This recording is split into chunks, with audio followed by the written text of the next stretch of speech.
who is the head of global trade regulations and international procurement negotiations for the European Commission. I'd like to first of all welcome Lucian to the program. Thank you, Adriana. It's a real pleasure to be part of this series, and I think it's an incredible service you do to the international community to allow us experts around the world to interact and discuss issues that affect us all across all societies around the world. So many thank you for the invitation.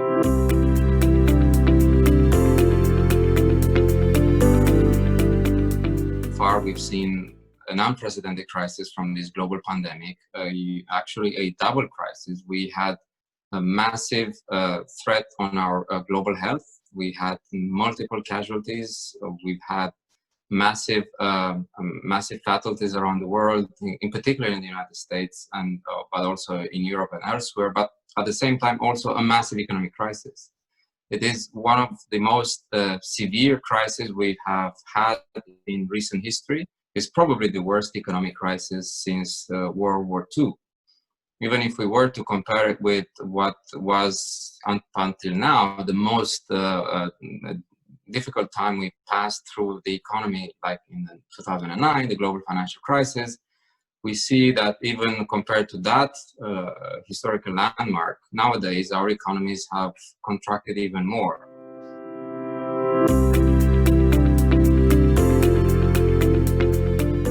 I think it's important for our listeners and viewers to understand the severity of this crisis, to have a quick look at one of the most important indicators that we at the European Commission have been using over time to understand the trends in our economies in the near future. So as we try to compare the evolution of our economic sentiment, it's called economic sentiment indicator, and it tracks the level of activity, of economic activity over time in several sectors. So you could see, for instance, here that since the beginning of the recording of this indicator, this is the worst moment in our history. Even compared to the great financial crisis in 2008, 2009, for most of the sectors that have been separated and analyzed in detail, industry, services, construction, and consumers, retail, trade, etc., you will see that in April of this month, the plunge, the economic severity of the crisis was unprecedented. The good news is that we see now in June, and hopefully this trend will continue, we see a rapid bounce back. And do you think that will continue? We don't know. We are, I think, dependent upon the fundamental parameter behind the crisis. Let's not forget that this is not a real economic crisis like the financial crisis. This is a health crisis. So in order to understand what's going to happen to the economy, we would need to keep an eye on the way in which you contain the virus, because I think that is the one that will have an impact on the economy. The reason why the economy went so badly, really off the charts, was because we lived for many months through what people call the Great Lockdown.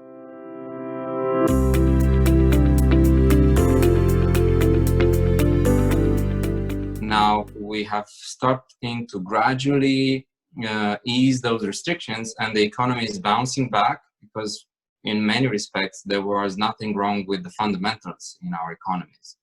So it is encouraging to see that at least for a few months, if we manage to walk on this fine line of making sure that we contain the number of cases, that we shouldn't have too many new contagion cases, and we will have our health system able to cope with the pressure, which is still there, I think the economy will gradually recover. So we're confident that perhaps next year we will go back to positive economic recovery. So it's important to be optimistic, but also very, very cautious, and to make sure that we put in place all the necessary economic stimulus measures that we have actually already started to make preparations for. We have a very ambitious European budget with an unprecedented economic stimulus package. We live in exceptional times, and I think our European response has to also be exceptional and extraordinary. And having 750 billion euros ready to inject in those parts of the economy that need the most support, I think will put us on a positive path. That's huge. I mean, I think about the countries that the emerging countries and the developing countries. And, and this is one of the big concerns, because this is, as you mentioned, this is like a war. This is affecting everyone, every country, and all sectors. And that is really what is different here. And unless we work together, there are going to be some countries, I guess, and some people that are more vulnerable. And, it's a very, very difficult time. I would like to fully agree with what you said about the impact of the crisis on the developing world. We've seen many developing countries being hit rather disproportionately in a way, perhaps a bit later than us, but still in a very severe way. And there's one thing that we need to keep in mind is that for around 80 countries around the world, the EU market, the 500 million European consumers, are the main driving force for their economic prosperity as well. They depend on exports towards our market. And when our consumption collapsed, like the indicator I've just shown earlier, with a massive decline in economic activity, countries who depend on the European market for their sales and their economic activity, they've also taken a huge hit. We are fully aware of that, and our economic response will try to the best of our ability, to remain a global stimulus package. We do not want to stimulate our economy to the detriment of other economies. In reality, the first thing that recovered after the crisis was European imports. Our exports did not recover very well. Actually, our exports are still lingering in sort of a negative zone. My team predicted earlier on in May a -15, up to -15 decline in European exports. That's almost half a trillion. If you translate it into euros, it's about half of a trillion, 500 billion. And if you translate this into jobs, because behind these billions of euros of exports, there are real people with their jobs dependent on these sales abroad. We are probably, in Europe, we're looking at between 4 and 7 million jobs that are at risk. So we're fully aware of the real implications for many of our citizens from this crisis. And we're also aware that elsewhere in the world, other people are equally affected. But the good news, as I said, is that the first thing that recovered in Europe was consumption and also imports. So the first good news went from Europe to those developing countries that depend on us. You mentioned something very important, that this is unlike other crises that we've seen in the past, in the sense that it is built around the health. And if we can manage the pandemic and this great lockdown, we will be able to restart. And what you're indicating is really important, because any changes that you make do have ramifications on a global scale. And for your own business, it may not necessarily be the right steps to take. It may, changing everything requires a lot of time and a lot of money. And unless it's necessary, that may not be the right way to go right now. Is that what you're saying? Yes, indeed. I think to some extent, these open-ended questions are legitimate. We are in a pandemic and people want to draw the right lessons and be better prepared for next time around when such a global shock will hit us. And I think it's legitimate to at least ask the questions, but we should also ensure that we give the right answers and the correct answers. I think it's important to remember that before the crisis, we were living in GVC times, if you can call it that way, in global value chains, sort of globalized economy. Everything was part of a very well-oiled machinery with companies and countries specializing on the basis of their comparative advantage. We are all trying to make the most out of it, exchanging goods and services in order to make it more efficient for all of us and make it a win-win. So for many decades, this was a golden age for the global economy, where many countries, including developing countries, managed to lift millions of people out of poverty based on these global supply chains.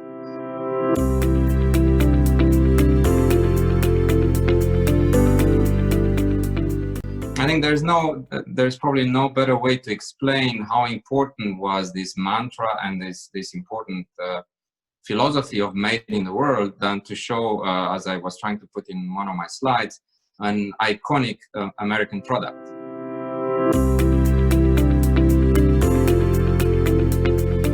Boeing is an American product made in the world. So here a chart, if you would take a screwdriver and try to disassemble a Boeing and its spare parts, and you would look at the label on each of them and say, where does this come from? You would see that many of the parts that are actually making such a fine product, a winner around the world, are actually made in many countries by many companies who work together in a perfect supply chain. Boeing, above all, is probably one of the best manager of a very complex, very wide supply chain. You see on this chart, for instance, probably more names of companies that are outside America than American suppliers. I'm sure there are many other American suppliers, but this is just to say that it is clear that for complex products, we live in a world where supply chains were the norm. And that probably will remain the case, even though nowadays we hear people calling for nearshoring or reshoring or for having a plan B. These are all legitimate questions, but one thing in my view will remain as valid as before after the COVID crisis, that we will have to work together along supply chains. And beyond these company examples, I think what is important, and that's what we already did so far, was to ask ourselves, okay, we live in global supply chain times, but are these global supply chains resilient? Are they too concentrated? Are we vulnerable in some of these supply chains in a way that would require some corrective measures by the business sector or by policymakers? I think that's a really important point because, as you mentioned, it's not only our Boeing airplanes, it's our blue jeans, to be honest. I mean, you know, the American-made blue jean actually has the dye from one country, the thread from another, the buttons from somewhere else. I mean, what's important is for businesses to be able to map this. You know, there may be high costs for non-delivery or where there are high penalties. And especially with a pandemic, what countries are having what issues? Now, your next chart is actually showing us how to do that. And I think that's another very, very interesting and very important part. Indeed, I think even though we were confident that the global supply chains were a permanent feature of our trading system, because we were not faced with such a trade apocalypse, we had to go through such an apocalypse to actually ask ourselves some of the questions that probably we should have asked ourselves before. We probably did have some blind spots. Mm-hmm. The global supply chains were so well running, all oil. They really didn't have the need for any intervention. So policymakers probably did not feel the need to invest in the kind of things that I'm showing to you now. But in the crisis, we did have to ask ourselves to what extent our supply chains are subject to certain vulnerabilities. And here I use a very simple, very basic metric to measure vulnerability. If one particular product would be imported from a sole supplier, that would be a sign of vulnerability. If you have a plan B, if you have multiple sources for the same product around the world, if something wrong happens with one of your suppliers, you will always be able to turn around and probably source more from another source if you have it at hand. So here is a chart where we took literally all our products. In Europe, at this level of detail, we have around 9,000, a few more, 9,000, 10,000 products. So it's really the full spectrum of everything we import. So you see all the number of products on a vertical scale and then the number of suppliers. And the question is, from how many countries do we import each and every product in Europe? And the chart is very interesting in many ways. First, if you look at the bubble up in the left-hand corner, you see the number of products which are imported from a sole supplier, the ones I mentioned that as being probably the most vulnerable, for which our European companies have no plan B at the moment. So you see that we have roughly around 250 products. Right here, right. Exactly, right there. About 250 products which are imported from a sole supplier. But then you also see on the chart that the green line separates the product spectrum, all the imports into half. You have on the left-hand side products which are imported from less than 25 suppliers. That's 50% of our products in number. And then on the right-hand side, you see all the other products. And again, these are the other half of our products, which are imported from more than 25 suppliers, each and every one of these products. And there's another information, the size of the bubbles, because it's not just the number of products. You need to pay attention to the money. So you would ask yourself, is a lot of trade value subject to vulnerabilities?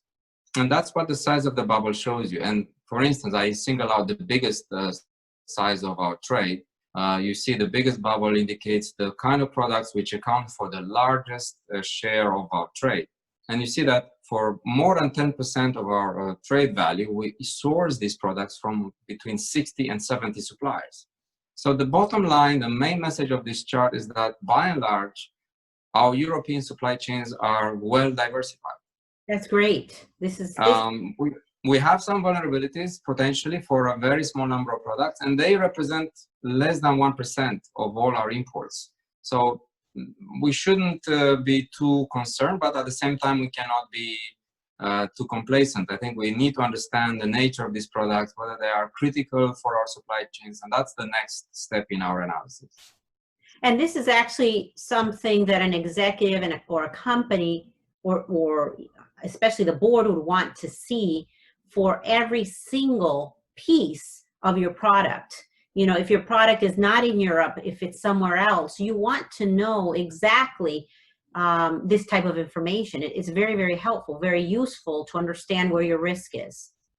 Exactly. If I were the chief economist of any multinational, this is the chart that I will show to my CEO immediately. And not only this chart, I will say, look, I plotted all our suppliers and all the products we need for our production system to function. If just to give you a very concrete example, because it actually affected many companies, a natural experiment which was similar in the kind of shock that affected global supply chains like COVID was the Icelandic volcano. I don't know if you remember when the Icelandic volcano erupted. That was a huge disruption for those supply chains that relied on air transport. So many of these automotive global supply chains, the automotive sector is one of the most globalized, the most dependent on such supply chains. The automotive sector, particularly in Asia, relied for some very small but essential parts on small suppliers in Ireland. And they were shipping these particular small, it was an airbag sensor in one of the newspapers articles I read. These all airbag sensors were actually produced by a small company in Ireland, and they were shipped by plane whenever they needed to a Nissan factory in Japan. But when the Icelandic volcano erupted, the planes couldn't fly anymore. So a very tiny component for which at the time, the Japanese automotive industry had no plan B, as far as I could tell from the newspaper article. They thought it's a small component. They didn't care about a plan B. And yet, because of the airbag sensor, the whole car was actually stopped. The whole production process had to be stopped. You cannot drive a car without an airbag sensor.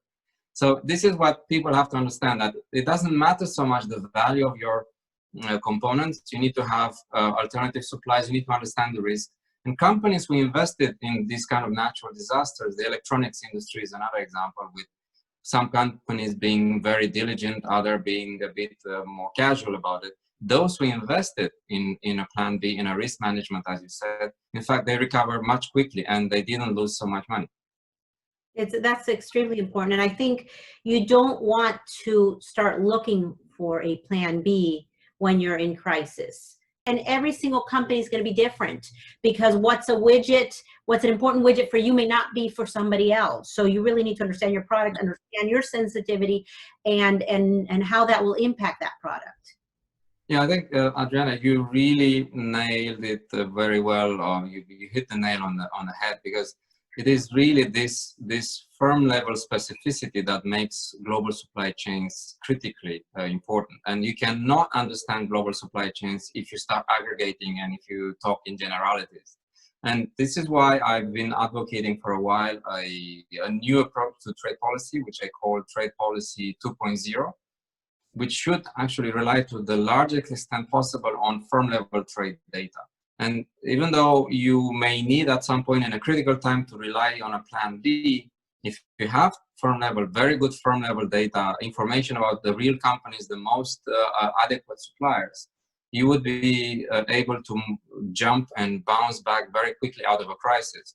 And I have three examples, recent examples from the COVID crisis, where we apply this trade policy 2.0 logic, but also encouraging signs from the United States and China, who probably, without calling it that way, they've also adopted the trade policy 2.0 example. So in the European context, what we did was, when the crisis hit us at the peak of the pandemic, many of our hospitals and national health authorities, there were many shortages of COVID-related materials. It could be protective equipment, it could be ventilators or test kits. So we at the European Commission were not mandated historically to do such things, but it was a force majeure. It was an unprecedented situation. So we wanted to help by actually identifying alternative suppliers, since the ones we knew of, they were overwhelmed with demand and they couldn't actually produce as much as people wanted of masks or ventilators. So having access to firm level data for other purposes, we re-engineered and we used that data to identify alternative suppliers. And we gave people who wanted to buy masks in our procurement department, we gave them dozens of names of companies who in the end were reliable suppliers. So I'm really hopeful that the kind of trade policy approach, this very detailed firm level trade policy approach, probably saved a few lives in Europe. And I'm very proud when I think about it. We realized that at the peak of the pandemic, countries had a kind of knee-jerk reaction. They put in place barriers and they started to segment the market. Instead of relying on supply chains, they all became national. And that made the problem even worse, because if you try to buy products from abroad, nobody is an island. Nobody can produce all the products that you need at that time. So we need to help each other and sell what you need, and I buy from you what you need, etc., etc.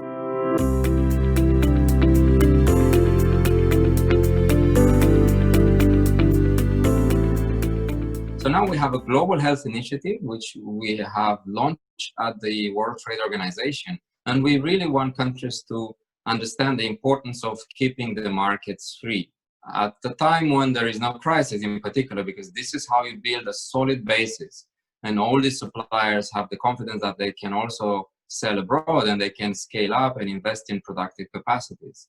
And of course, it's not just about tariffs, it's about standards. You want to make sure that your thermometer or your medical equipment fits with everything else you have in the hospital.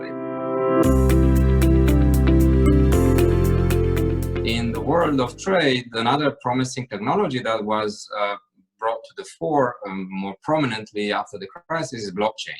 Because blockchain gives you the trust. There are many players in the supply chains, both public and private companies, custom officials, regulators. They all need to trust each other and to ensure that products are safe for you and your family. So the EU blockchain for trade solution, in a way, if you wish, tries to ensure that we would have this trust and compatibility from global factories to your family. So love the concept. We really hope that the platform, which is going to be available for free, now we're in a pilot phase. It's far from being up and running on a large scale, but I wanted to also publicize it here with you and our audience, since I think blockchain, it's like, you know, it takes two to tango. It actually takes more than two to do a blockchain. So we want people both in the private sector, but also different trading partners and different authorities to show interest and to allow us to create this global public good. We want this to reduce the cost of doing trade and increase transparency and trust. So reduce cost, increase transparency, increase ability of even smaller companies to participate in global supply chains. And it makes it easier for smaller companies. Something like this actually is doable. Exactly. So, well, hopefully when COVID is over, we will make it across the Atlantic, and you know, we will visit. And you know, I love what you do, and you know, if we'd love to have you on again. Thank you very much, Adriana. And again, once again, I would like to congratulate you for the initiative. It's really one of these platforms where people can get together and exchange ideas that hopefully will make the world a better place. I agree. Thank you.